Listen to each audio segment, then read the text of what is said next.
Coach, congratulations on the victory. It was number 1 against number 9, and very entertaining match. Yeah, that was a lot of fun. Like I said in the pregame, they're hard to score against, and I think we saw the best of that in the second set. We made some great shots, and they just kept it coming up and made some great defensive plays in their part. So that was fun. The first set, especially, I thought they were, like really kind of gave you a challenge. Well, they did a couple things in the first set that were really hard. I mean, their middle players were doing great, and that middle connection was really good with Anton. And then, yeah, they were hard to handle in that first, especially those middle. They passed so well the first half of that first set, made it real hard.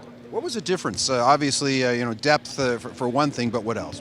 Well, their two best outside spikers didn't play. So, without Daubert and Mulaney, two of the guys who've been carrying the load in this winning streak of theirs weren't there. So that puts a lot of pressure on a young setter who's just in really first semester setting.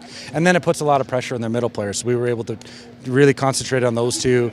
And then it made it really hard on those outside guys because all they got was high balls. So, when they put those two guys back on the floor, that balances that offense. So I think that was the difference. We were able just to compress on the key starters that were out there. And because like Charlie's a great player on the right and Randy's a great player on the left, but that's not the team that they've been building their rhythm with. Anytime you change up rhythm on a team, especially a young setter, it'll take a little bit to settle in. Like tomorrow, for sure, they'll have better rhythm with that group if we see that again. So we're anticipating, a much cleaner outside group, but their middles were great, and Anton set really well.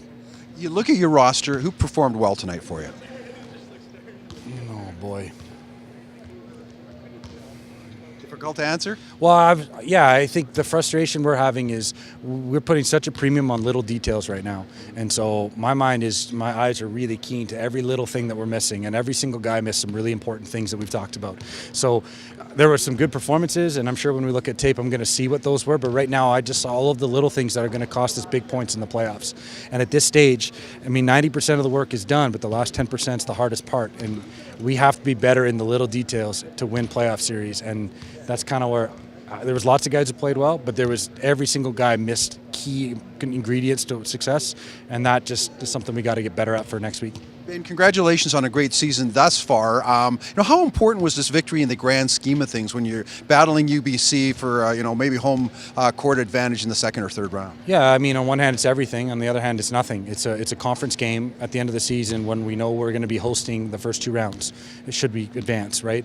So I would love to be able to host that medal match in our gym, and winning tomorrow would secure that, and that's a big deal. But way more important than that is making sure, like I said, we get these details right, because we're not going to beat anybody in the playoffs if you keep leaking important points. Because there's a couple balls, like Jordan Foote had a ball in the second set where we had 2 guys up and he scored it. Like, he's a great player, he's a veteran guy.